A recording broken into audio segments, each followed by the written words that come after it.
आप सभी बैठिए साधकों को, विद्यमान साधकों का मेरा सादर प्रणाम। मैं छत्रपति संभाजी नगर से, मेरा नाम वेंकटेश गोत्रम है। मैं यहाँ एक बिज़नेस करता हूँ। इसी बिज़नेस के सिलसिले में एक 2010 में मैं भागदौड़ काम बिज़नेस के माध्यम में कुछ मेरे तबीयत के ऊपर कुछ केयर नहीं लिया था, और ये मेरा जो कंस्ट्रक्शन क्षेत्र का, बिल्डर का क्षेत्र था, मेरा भागदौड़ होना ये बहुत ज़्यादा हो रहा था।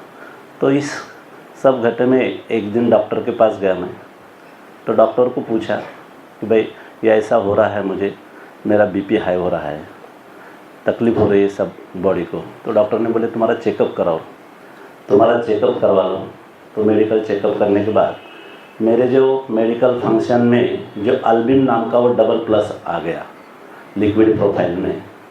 तो डॉक्टर ने, जो जनरल फिजिशियन था, तो जनरल फिजिशियन वाले सर ने बोले कि अभी आप स्पेशलाइजेशन की तरफ जाओ, यानी दूध जाओ, बड़े हॉस्पिटल में जाओ। तो उन्होंने जो सलाह मुझे दी, तो मैं दूसरे हॉस्पिटल में स्पेशलाइजेशन डॉक्टर के पास गया।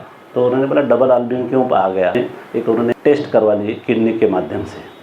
तो उस किडनी के माध्यम से टेस्ट करवाने के बाद मेरा क्रिएटिनिन बढ़ा हुआ था।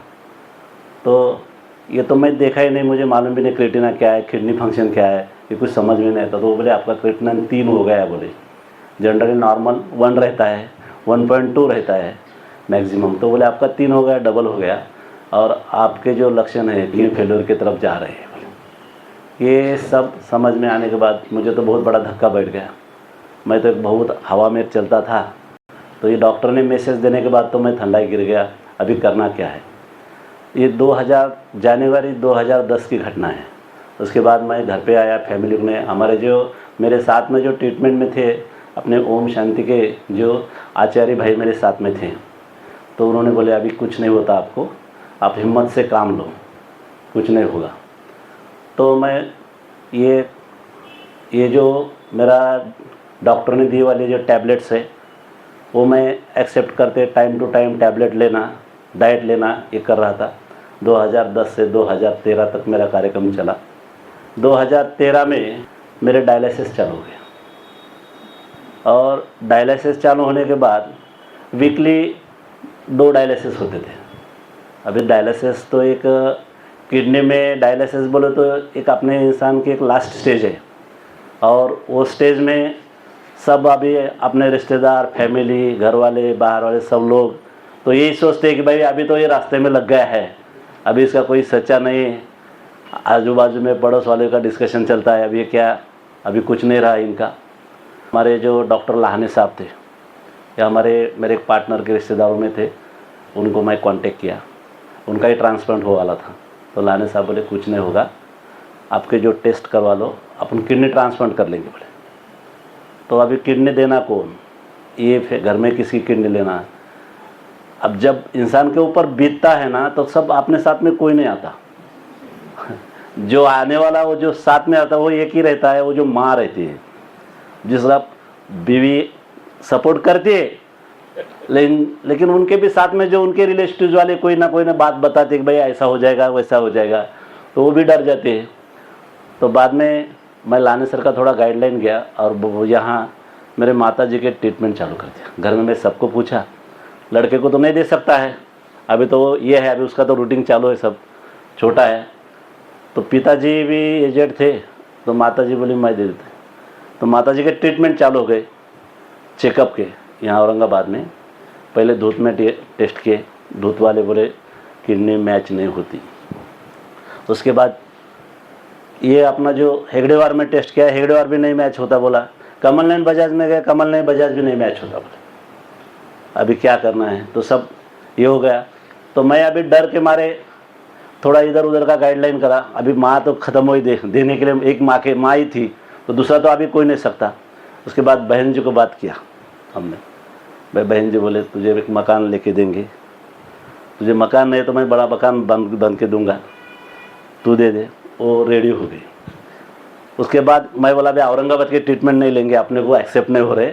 जसलोक लाने साहब ने मुझे गाइडलाइन किया कि भाई आप जसलोक में चालू करो, बॉम्बे में बहन के ट्रीटमेंट। वो डरेगी नहीं, यहाँ कोई रिश्तेदार होंगे तो उसको कुछ बहका देंगे, डरेंगे, तो जसलोक में चालू करो। मैं बॉम्बे में जसलोक में रूम लिया और जसलोक में ट्रीटमेंट चालू कर दिए मेरे। जसलोक में ट्रीटमेंट चालू के बाद जसलोक में ट्रीटमेंट चालू करने के बाद क्या हो गया, जसलोक में मेरे बहन के रिपोर्ट 101% ओके आ गए। मेरे से छोटी थी, लेकिन मुझे एक डर रहा था कि छोटी का नहीं लेना चाहिए, मेरे इसमें डर था भाई क्या करना, अभी वो छोटी बहन का नहीं लेना था। तो उसका मैच होगा, सब टेस्ट हो गए, सब हो गए, ट्रांसप्लांट का टाइम हो गया। और बहन को सब ट्रीटमेंट होने के बाद कोई लोगों ने बहका दिया कि भाई तू ऐसा हो जाएगा, तू काहे को देते हुए, तो टेस्ट मेरे ओके, कल पेमेंट भर दिया, सब हो गया। वो बोली मुझे नहीं देना चाहिए भैया, डर लग रहा है। तो बोला ठीक है बहन जी, डर लग रहा है तो डर लग रहा है भाई, तू अच्छी रहे, बोला कुछ नहीं होगा, मैं मेरा देख लूँगा, बोला क्या है। और उसी सिलसिले में उन्होंने कैंसिल बोलने के बाद वो मेरे दोस्त की बीवी को देखने का गया। तो बीवी के देखने के आने के बाद हमारे जो फ्रेंड थे अनिल सूर्यवंशी साहब, वो बोले अरे गौतम साहब तुम्हारी तबीयत इतनी बिकट क्यों हो गई, क्या हो गया। मतलब साहब मेरा ऐसा ऐसा प्रॉब्लम हो गया। वो भी देखने के लिए आए थे, वो दोस्त की मिसेस को, मैं भी देखने आया था। तो बोला ऐसा ऐसा प्रॉब्लम हो गया और आगे का कुछ बताना आपको, वो टाइम है क्या, बोला मैं हाँ टाइम है। बोले बताओ। मेरा सब ओके हो गया था, किडनी ट्रांसप्लांट को कल जाना था, लेकिन बहन जी ने ऐसी ऐसी बात कर दी, मैं रिटर्न आ गया। बोला अरे बोले कोई टेंशन मत लो।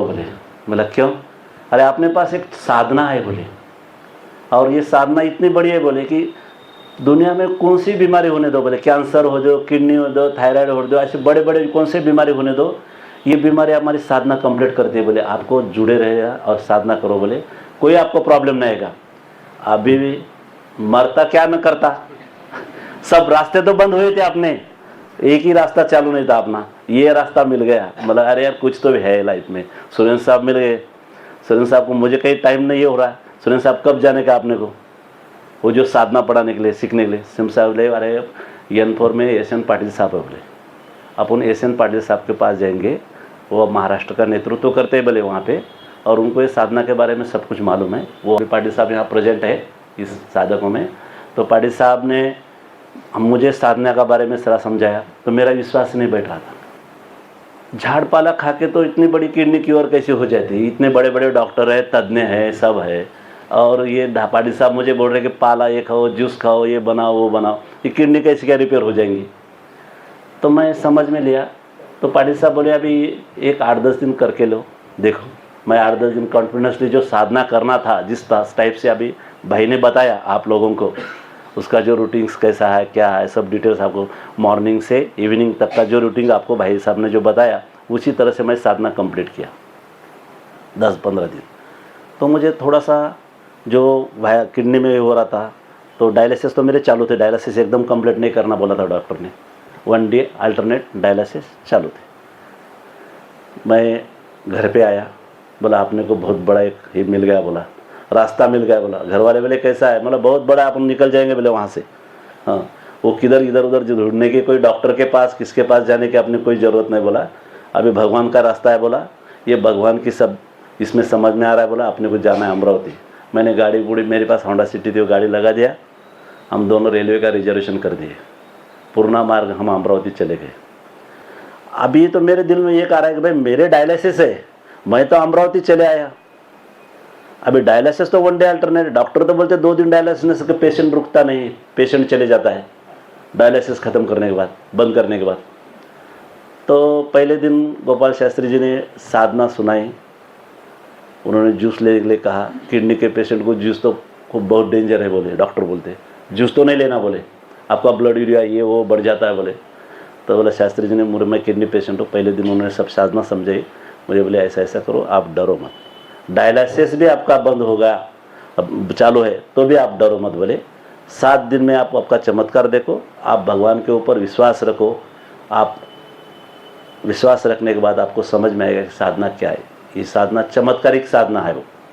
तो शास्त्री जी ने, मैं तीसरे दिन पहले दिन तो हम गए बराबर, वो अपने साधना में क्या करते, ब्लड सैंपल टेस्ट करते, वेट और ब्लड सैंपल। तो साधना का एक मूल मंत्र है कि अनाज में शक्ति नहीं, अपनत्व में प्रेम नहीं। तो पहले गए बराबर, उन्होंने अनाज में शक्ति नहीं, वेट कर लिए और ब्लड सैंपल देते। ब्लड सैंपल में मेरा क्रिएटिनिन विदाउट डायलिसिस नहीं था, इसलिए क्रिएटिनिन 9 हो गया। 9.100 था पहले दिन। तो बढ़ रहा है कि क्रेटिना डायलिसिस हो गया, आज डायलिसिस हो गया तो दूसरे दिन 3-4 पे रहता था, और डायलिसिस नहीं हुआ तो 9 पे बढ़ गया। तो मैं थोड़ा सा ये होगा भी अंदर के अंदर, भाई क्रेटिना तो बढ़ गया है बोला, डायलिसिस नहीं इसी वजह से। लेकिन कॉन्फिडेंसली शास्त्री जी ने मुझे जो साधना सुनाई थी, जो जूस फास्टिंग करने के लिए कहा था, जो साधक थे उनके व्यतिरिक्त जूस फास्टिंग का उन्होंने मुझे अच्छी तरह से समझाया कि ये आप फास्टिंग करो, जूस फास्टिंग करो, इसमें डरो मत। तीसरे दिन के बाद मैं रिज़ल्ट चेक किया तो मेरा जो रिज़ल्ट था क्रेटिनिन का 9 था, तो वो 7.5 पे आ गया। मैं बोला भाई यार, किडनी डायलिसिस होने के बाद इतना ये करने के बाद तो अभी तक तो रिजल्ट इतना कम नहीं आ गया, और विदाउट डायलिसिस विदाउट टैबलेट ये 7.5 आ गया। तो मैं अभी कॉन्फिडेंस बढ़ गया मेरा। मैं बोला अभी इसमें ये जादू है, कुछ तो भी जादू ही चमत्कार लग रहा है, और कॉन्फिडेंसली ये करना चालू कर दिया। मैं 7 दिन का शिविर कंप्लीट कर दिया तो मेरा क्रेटिनिन 3.5 आ गया। तो बोला जो 2016 और 2010 6 साल में जो मैं इतने टैबलेट ले लिया, इसमें मेरा क्रेटिनिन 3 पे नहीं आया। तो ये साधना में 7 दिन में क्रेटिनिन 3 पॉइंट में आ गया, तो कोई तो चमत्कारी शक्ति है। मैं साधना कॉन्फिडेंसली करने लगा। उसके बाद मैं जो रूटीन था शास्त्री जी ने वो सब रूटीन मुझे समझाया, वो कॉन्फिडेंसली साधना करने लगा। बाद में शास्त्री जी बोले आपने महाराष्ट्र में एक शिविर किया है, आपको मेरठ की नवरात्रा की 9 दिन की साधना करना पड़ेगी। पाडी साहब ने सुनाया कि 9 दिन के लिए आप मेरठ जाओ। नवरात्र में 9 दिन का शिविर रहता है मेरठ में। वो मेरठ का शिविर जो रहता है वहाँ भी जैसा, वहाँ जाने के बाद 9 दिन का शिविर ऐसा रहता है कि नींबू शहद पानी के ऊपर रहता है। कुछ 9 दिन खाना नहीं पड़ता, पीना नहीं पड़ता, नींबू शहद पानी। वो तो बोले अभी नींबू शहद के पानी पर इतनी बड़ी बॉडी चढ़ाना लोगों को, नए लोगों बहुत ही लगता है ना। तो 9 दिन में हमें नींबू शहद पानी के ऊपर करने के बाद मेरा क्रेटिनिन 2 पे आ रहा, 2.5। किडनी रिकवर होती जा रही थी, किडनी रिकवर होती जा रही थी। तो मैं बोला अभी बहुत अच्छा हो रहा है, ये तो सब अपने रिजल्ट ही अच्छे हो रहे। मैं 2016 से 19 तक एकदम बढ़िया साधना करने लगा। और साधना में मेरे जो अदर डिसीज थे, टैबलेट 95% कम हो गए थे मेरे, खाली 2% टैबलेट थे ऐसे नॉर्मल। उसमें मेरा बीपी कम हो गया, शुगर कम हो गया, जो अदरवाइज डिसीज थे कोई छोटे बड़े, वो भी पूरे कम हो गए बॉडी में। जब बॉडी चेक करता तो पूरे तो मैं समझ में लिया कि भाई छोटे बड़े आजार, जो छोटे डिसीज है जिन लोगों को, जो कि भाई जिन लोगों को लगता है कि भाई मुझे बीपी है, शुगर है, थायराइड है, जो बहनों में जो अभी थायराइड की शिकायत ज़्यादा है, तो ये जो बीपी शुगर बोले तो बहुत डरते हैं। तो इन लोगों को मेरा एक कहना है कि शुगर तो यहाँ कुछ भी नहीं है हमारे साधना में। आप जो 15-15, 20-20 साल से, जो अभी एक भाई साहब ने, अभी जो दीदी ने मैसेज दिया कि भाई साहब 15 साल से शुगर के टैबलेट ले रहे, 10 साल से शुगर के टैबलेट ले रहे, हमारे साधना में 1 महीने में आपका डॉक्टर चक्रा आ जाएगा। मैं 15 साल से आपको ट्रीटमेंट दे रहा हूँ और इतना पर शुगर लेवल इतना कम कैसा क्या हो गया। ये आपने मेडिकल को भी बहुत बड़ा चैलेंज है। कई MBBS MD DM वाले डॉक्टर लोग अपनी साधना सीख रहे हैं अभी। क्यों कि वो बोल रहे भाई पेशेंट को ज़्यादा से ज़्यादा तकलीफ डायलिसिस से होती है, और डायलिसिस वाले पेशेंट को समझो आप साधना सिखा ली तो वो डायलिसिस में से फ्री हो सकते हैं। बहुत से पेशेंट लोगों को हमने ये इसमें लेके आया। इसमें अभी बहुत से ऑल इंडिया से लोग अपने इसमें ज्वाइन हुए रहे। किडनी डिसीज़ बोले तो सबसे बड़े अभी 65, 68, 70 के जो भी अपने सीनियर भाई है, वो लोगों को ऐसे डिसीज़ होते तो वो क्या किडनी ट्रांसफर नहीं कर सकते। उनके लिए तो सबसे बड़ी है ये अपना, सबसे बड़ी है। तो यहाँ तो आपको किसको लेने का नहीं, किसको देने का नहीं, अपन खुद भी कर सकते हैं। ऐसा तो वर्ड में पहली अभी मेरे मीनिंग में साधना आ रही है, तो ये ऐसी जो अपने तप सेवा सुमिरन की जो है क्रिया वर्ड में नहीं है ऐसी कि इसमें किसको कोई देने की ज़रूरत नहीं, किसी के पास कुछ नहीं, खुद का है, खुद कर सकते हैं। और भाई साहब ने जो अभी आपको समझा दिया होगा कि ये जो त्रिसूत्री साधना है, तप क्या है, सुमिरन क्या है, तप और सेवा क्या है। इसी तरह से मैं आज किडनी डिसीज़ में से इसमें इसी तरह से मैं डाइट लेता हूँ और इसी क्रिया से मैं आज सब फॉलो करता हूँ।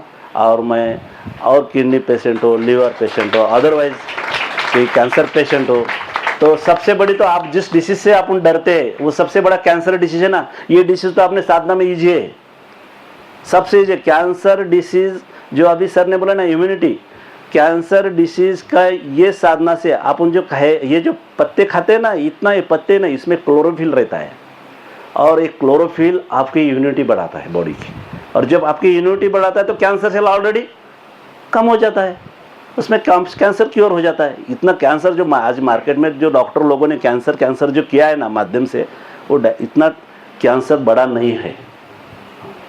तो दोस्तों, मैं आज मेरा अनुभव आप लोगों को ये स्वीकार किया, आप इस साधना का आपके लाइफ में जीवन में अप्लाई करो, और आप इस साधना का आपका डाइट समझ लो, आपका आहार भोजन समझ लो, इसको भोजन प्रणाली समझ के आप एक्सेप्ट करो। ये जो भोजन प्रणाली है, आपको स्टार्टिंग में बहुत कुछ लगेगा, क्योंकि आपने को पका अनाज खाने की आदत लग गई है, क्योंकि पका अनाज बहुत ज़्यादा खाता है अपन, और अल्कलाइज बहुत कम खाता है। अल्कलाइज में क्या है कि ये बहुत तकलीफ होती है, मिठास में बहुत अच्छा लगता है। समझो गाजर, 1-2 गाजर खाओ बोलो किसी को, तो गाजर खाने की बहुत तकलीफ होती है, लेकिन गाजर का हलवा खाने को बोलो तो 250 ग्राम हलवा खा लेते। क्यों?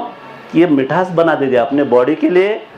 अपने डिसीज को अपन क्या कर रहे हैं, इनकमिंग कॉल कर रहे हैं, डिसीज आ जाओ। ये डिसीज के सब जो है, ये अपन जो बना के खा रहे हैं ना, ये सब अपने डिसीज है। और जो ये डाइट अपन खा रहे हैं ना, ये पत्ता, जूस, सलाद, चटनी, ये जो है ना अपने बॉडी के लिए बहुत अच्छी इम्यूनिटी बढ़ाते और आपका लाइफ बढ़ाते। बस मैं अभी दोस्त मेरा एक ख़त्म करता, तो शुक्रिया।